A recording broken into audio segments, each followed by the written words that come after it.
Good morning to all of you. I hope you all are staying safe and healthy at home and you got a long break, so you all must be refreshed now. So, let's start with a new chapter, that is chapter 10, Basic Computer Operations. For some of the sections, this chapter was already completed in the live session, but I hadn't posted the video. So, today I'm going to post the entire video in this. So let's start with this very easy chapter to understand very simple things they have discussed in this. First thing, what you have to start with, the procedure for starting a computer. See, the process when we start a computer is known as booting. Okay, and how each and every step will be checked, we'll discuss here only. That is procedure for starting a computer. Whenever you start your computer, all the hardware and software which are installed on the computer are checked whether these are working or not. You must have seen that when you go to your computer lab, in one of the power plug or any cable which is connected to your any external device, it is not connected properly, one message will be there on the screen that this part of the system is not working. Okay, so all the hardware and software components initially will be checked, and then all the required files which are there, the operating system instructions which has to be loaded on the computer for making you enable to interact with your computer are checked. Okay, so once all the files are needed to run the system are loaded, next step comes your post, which stands for power on self test. It checks all the connected hardware, your primary and secondary storage devices. Once post is done, then your CMOS battery, which is there on the motherboard, which contains the BIOS battery. BIOS, you need to understand here. If you will see the motherboard of the computer, you will see one small battery is there, and on that battery is on the CMOS chip. Okay, and that battery is responsible for showing your date and time or saving your passwords and all. So the CMOS battery is checked for the BIOS settings, and if the BIOS settings are correct, then it goes to loading your RAM. Operating system is loaded into the RAM.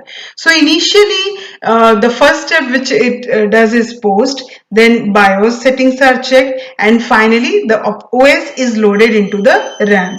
The OS then executes the pre-configuration startup routines to define user configurations. Once the booting process gets over, you can log into the computer with a username and password if you have configured it like that. If you don't have a username and password, automatically it will show you the desktop screen. So you must know that the entire things which are going on behind when you switch on the power button on the system. So first thing, all hardware and software connected will be checked, then the required files will be loaded, then in the next step post will be performed where all the connected hardware including your primary and secondary storage devices will be checked. If it is done, after that the BIOS battery which is there on the CMOS which is there on motherboard will be checked, and BIOS stands for your basic input output system, and this part, this battery, a small battery is there. If you can open the motherboard of any of the computer, you can see as like you have batteries in your watches. Small size batteries are there. BIOS battery is little bit big, like a coin, 1 rupee coin. It is of that size only. Okay, then how to shut down a computer. You must have seen that if you have opened any application and you're trying to shut down the computer, then it will show you that these are the programs which are running, still running. If you want to save the data, save it, and then only all the things which are opened, all the operating system instructions will be closed properly, and then you can turn off the computer's power supply. In case suddenly the power supply goes off, there are chances that you may lose important files, your hard disk can be crashed, your OS can be means corrupted. So always try to follow the steps, proper steps for shutting down a computer. Close all the applications which were running, then properly turn off the computer. No doubt while turning off the computer it takes time. Why that time is being taken? Because all the instructions of operating system are restored properly, and then you will be asked to turn off the computer's power supply. Next is operating system.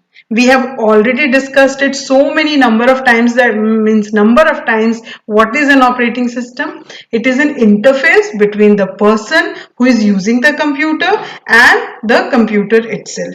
Because your computer cannot understand your language, in between one mediator is there which will convert the instructions given by the user in a language which can be understood by your computer. And we know that your computer understands your binary language only. So if you press letter A also on the computer, it will get converted in a combination of zeros and one, and then your computer will understand what the user wants it to do.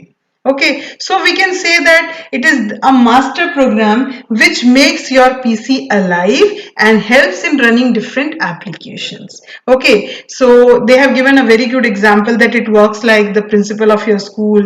The principal has various responsibilities regarding the management of the school, like supervising students, teachers and workers, maintaining discipline, analyzing examination schedules, timetables, curriculum, meeting parents and visitors. Same way, the master program of your computer which manages all the things required to run your computer smoothly is your operating system. Okay, so different types of operating systems are there. The most popular one is your Windows. Then we have Mac OS, which is used by your Apple computers or tablets. Then we have Linux and DOS. These all are having different features, which we'll be discussing afterwards when we'll discuss the types. These are the popular operating system brand names which are available in the market. Then comes the functions of operating system. What your operating system does. You can see this figure that you are the person who will be using the computer. Okay, so here this kernel term I'll be explaining now. Hardware you have purchased where you have the CPU, memory, devices, everything is there, but you don't have the operating system. Will you be able to operate it? No. Operating system is basically having two parts, shell and kernel, and kernel is basically having all the instructions of operating system. So once operating system is installed on this hardware, after that application programs will be installed and finally it will be ready for the user to work on it. Okay, so let's start with the functions of the operating system. It manage and share the hardware, software resources of a computer system.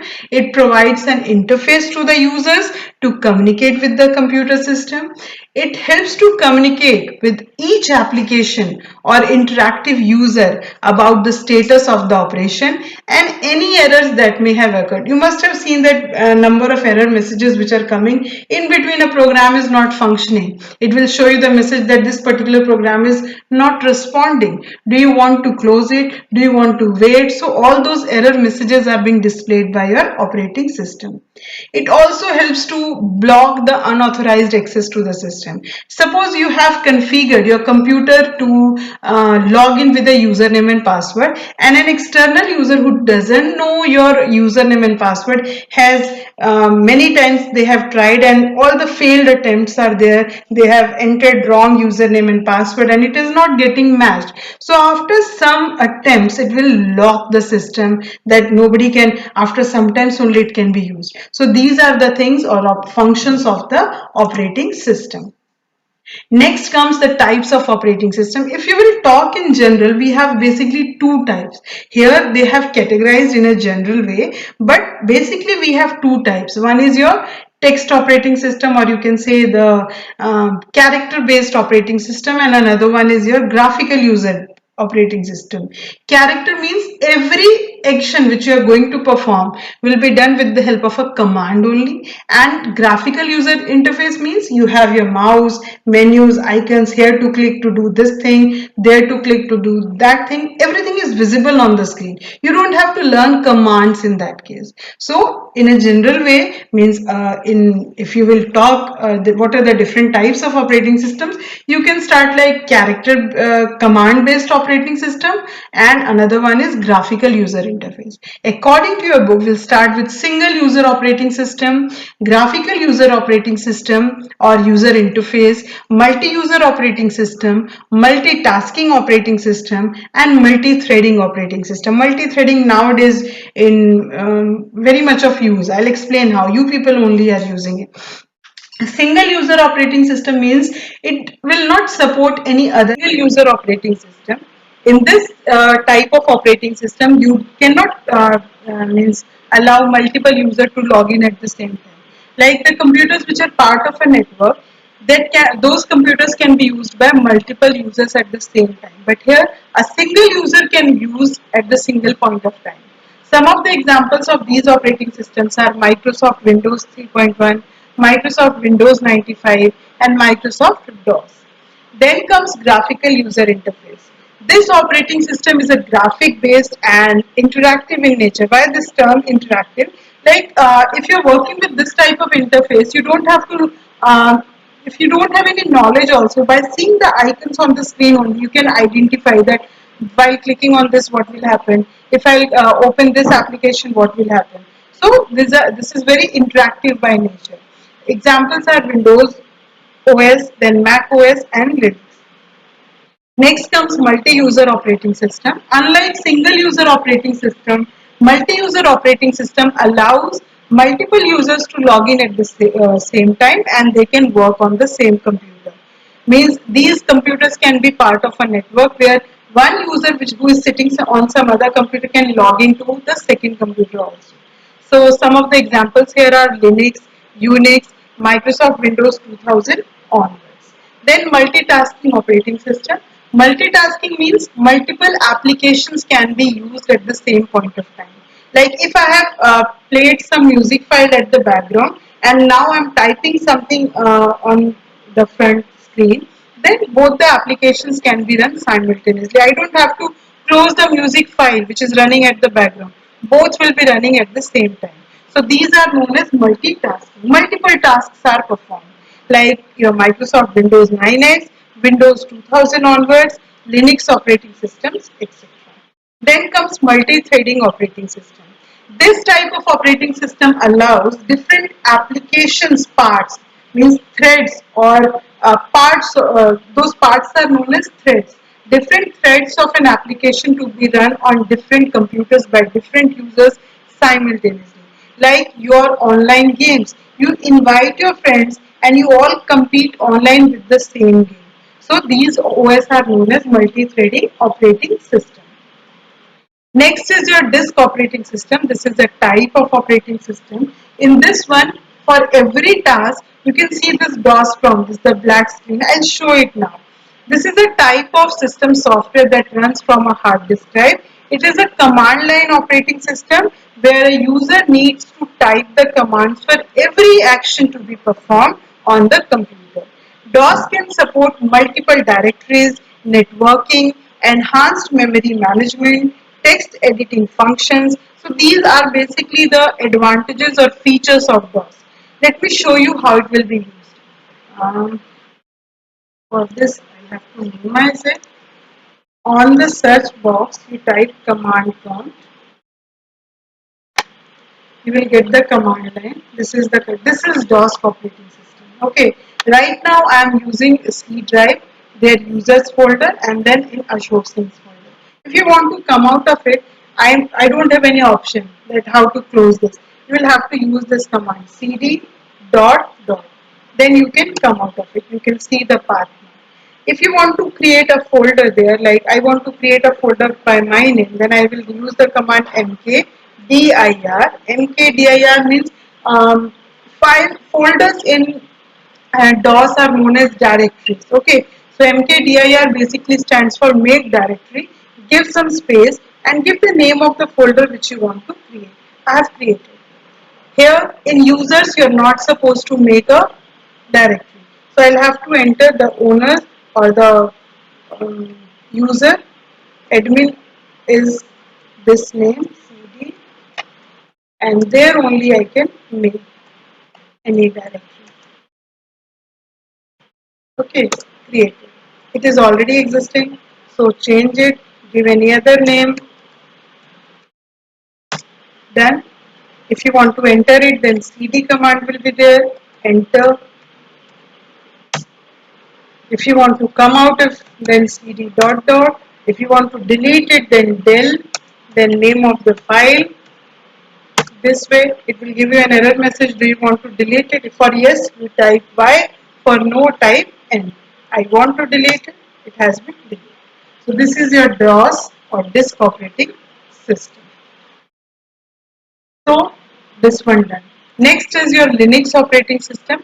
It is very much popular because it is freely available online. You don't have to pay for it. You can download it, you install in your computer, and you can work with it. Some of the features, like it is very much portable. You can shift it from one computer to another, or you can install it on any computer. That's its portability. Then open source and free. It is, as I told, it is freely available online. That's why it is known as open source software. Then it provides multi-user and it is multi-programming as well. Then hierarchical file system.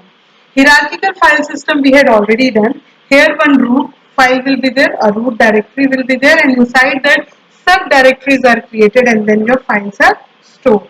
Then shell. All the repeatedly performed jobs are batched together, and those you don't have to again and again search for those jobs. It will be created in a batch and it will be executed automatically. So time will be your this OS will be working faster. Then it is of, as I told, it is almost virus free, so very much secure. Next is Windows, which you people are most of the persons are using. It is a series of graphical user interface which was developed, marketed, and sold by Microsoft. Then comes all the types of mobile OS, means the operating systems which are compatible with your mobile phones, smartphones, PDAs, tablets, and other mobile devices. It provides you a platform where you can run different types of applications in a small version.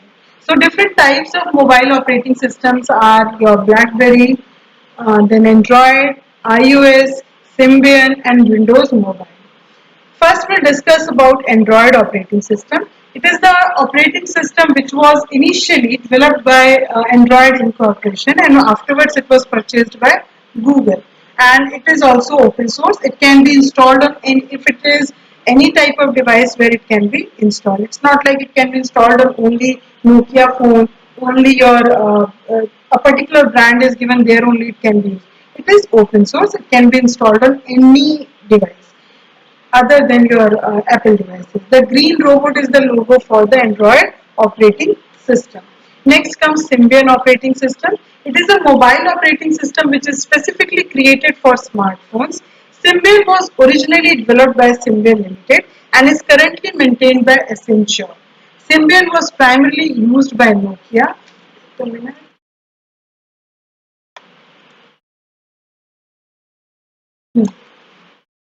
It was it was developed by Symbian Limited and is currently maintained by Accenture. Okay, it was used by Nokia basically. And many major mobile phone brands like Samsung, Motorola, and Sony Ericsson it was used by. Then your iOS. What is the disadvantage of iOS? It is not open source. It is specifically made for your Apple devices. It cannot be installed on any non-Apple device. Okay, so iOS devices are created exclusively for its hardware. Apple designs the iOS device to maintain a high level of security. So these are used to run the iPhone, iPad, iPod Touch, and all. Then comes your Windows Mobile operating system. Here also different versions are there for touch screen, for non-touch screen, and different versions which we'll discuss now. It is a mobile operating system developed by Microsoft for smartphones and mobile devices based on the Windows CE kernel. It is designed to look and operate similar to desktop versions of Microsoft Windows. It has given a whole new dimension to emailing and documentation. Some of the Windows Mobile OS are Nokia Lumia 920, Samsung 80i or 84s, and Windows Phone 8C by HTC. Some of the versions which I was talking about, smartphones with touchscreen are supported with Windows Mobile Professional version, then without touchscreen run on Windows Mobile Standard, and the last version of Windows Mobile OS is Windows 10 Mobile, which runs on mobile phones and tablets. So that's all. With this, we completed this chapter 10. Exercise on Friday I'll be posting in the form of a PDF.